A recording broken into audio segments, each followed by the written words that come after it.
नमस्कार दोस्तों, आप देख रहे हैं यूपी हिंदी न्यूज। चलिए नजर डालते हैं आज के मुख्य समाचारों पर। वीडियो शुरू करने से पहले वीडियो को लाइक और चैनल को सब्सक्राइब करना न भूलें।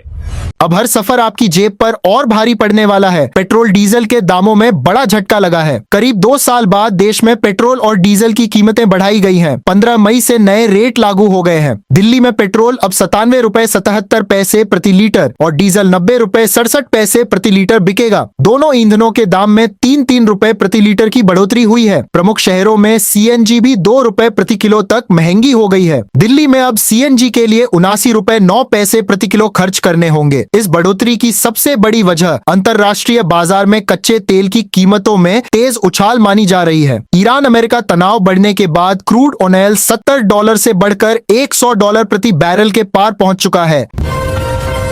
नीट यूजी 2026 को लेकर सबसे बड़ा अपडेट आ गया है। लाखों स्टूडेंट्स के इंतजार पर अब आखिरकार फैसला हो चुका है। नेशनल टेस्टिंग एजेंसी यानी एनटीए ने भारत सरकार की मंजूरी के बाद नीट यूजी री एग्जाम की नई तारीख घोषित कर दी है। अब परीक्षा 21 जून रविवार को आयोजित होगी। 3 मई को हुई इस परीक्षा में करीब 22,79,000 स्टूडेंट्स शामिल हुए थे, लेकिन पेपर लीक के आरोपों के बाद 12 मई को परीक्षा रद्द कर दी गई थी। एनटीए ने साफ कर दिया है कि स्टूडेंट्स को दोबारा फॉर्म भरने की जरूरत नहीं होगी, कोई एक्स्ट्रा फीस भी नहीं देनी पड़ेगी और पहले से जमा फीस वापस मिलेगी। राहत की बात यह भी है कि एग्जाम सेंटर नहीं बदले जाएंगे।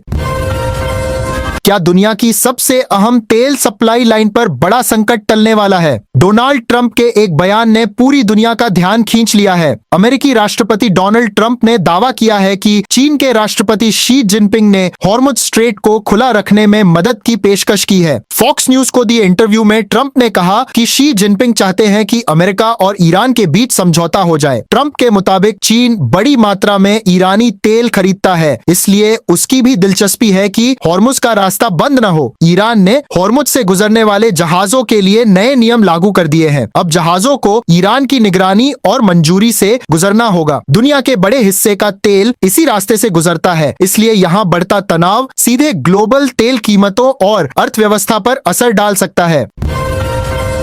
क्या अब मेट्रो तक पहुंचना होगा और आसान? यूपी के 3 बड़े शहरों के लिए बड़ा प्लान तैयार हो गया है। मेट्रो यात्रियों की संख्या बढ़ाने और सार्वजनिक परिवहन को मजबूत करने के लिए गुरुवार को अहम बैठक हुई। मंडलायुक्त विजय विश्वास पंत की अध्यक्षता में लखनऊ, कानपुर और आगरा में मेट्रो स्टेशनों तक पहुंच आसान बनाने पर बड़े फैसले लिए गए। बैठक में तय हुआ कि लखनऊ में 71, कानपुर में 24 और आगरा में 19 नए पार्किंग स्थलों को अंतिम रूप दे दिया गया है। अधिकारियों का मानना है कि लोग अब अपने निजी वाहन सुरक्षित पार्क करके आसानी से मेट्रो का इस्तेमाल कर सकेंगे। इस कदम से न सिर्फ मेट्रो यात्रियों की संख्या बढ़ने की उम्मीद है, बल्कि शहरों में ट्रैफिक और प्रदूषण कम करने में भी मदद मिल सकती है।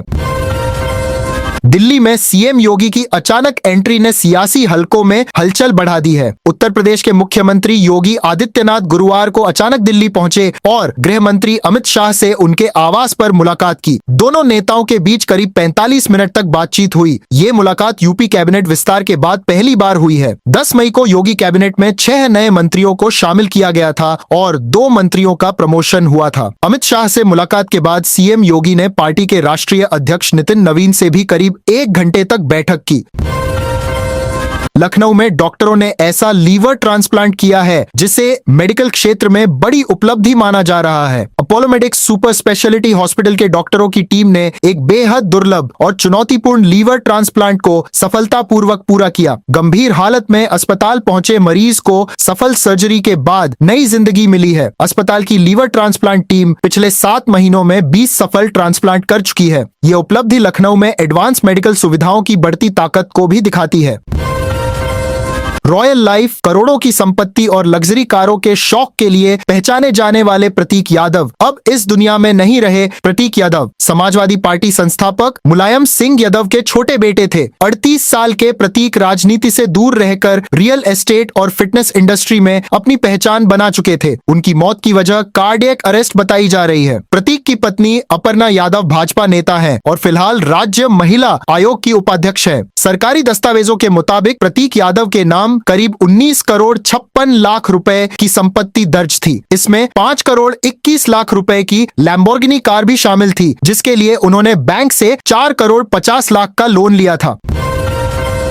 गोरखपुर में अब खाना इंसान नहीं बल्कि रोबोट सर्व कर रही है। शहर का पहला रोबोटिक रेस्टोरेंट लोगों के बीच चर्चा का विषय बन गया है। सावो रेस्टोरेंट में शुरू हुई इस नई तकनीक ने ग्राहकों का अनुभव पूरी तरह बदल दिया है। नौका विहार के पास खुले इस रेस्टोरेंट में रोबो दीदी नाम की रोबोट मेहमानों का स्वागत करती है और खुद टेबल तक खाना पहुंचाती है। रोबोट मेहमानों से हेलो हाउ आर यू भी पूछती है और बर्थडे या वेडिंग एनिवर्सरी पर विश भी करती है। रेस्टोरेंट प्रबंधन के मुताबिक रोबो दीदी को खास तौर पर हैदराबाद से मंगाया गया है। खाना सर्व करने के बाद रोबोट अपने आप वापस चली जाती है, जिसे देखने के लिए लोग खास तौर पर पहुंच रहे हैं।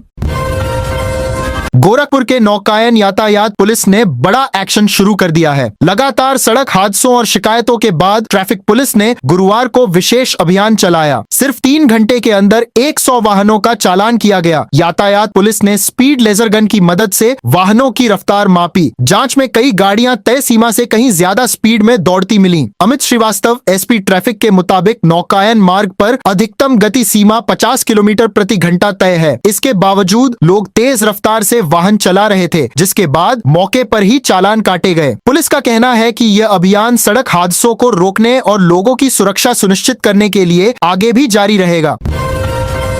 गोरखपुर में एक ही परिवार के 11 लोगों की तबीयत अचानक बिगड़ गई। बेलीपार थाना क्षेत्र में तरबूज खाने के बाद परिवार के लोगों ने मैगी खाई, जिसके कुछ ही देर बाद सभी को उल्टी, पेट दर्द और सांस लेने में दिक्कत शुरू हो गई। गुरुवार दोपहर पड़ोसियों की मदद से सभी को सीएचसी में भर्ती कराया गया। हालत गंभीर होने पर डॉक्टरों ने शाम को सभी मरीजों को जिला अस्पताल रेफर कर दिया। फिलहाल डॉक्टर पूरे मामले की जाँच कर रहे हैं। इस घटना के बाद इलाके में खाने पीने की चीजों की सुरक्षा को लेकर भी चिंता बढ़ गई है।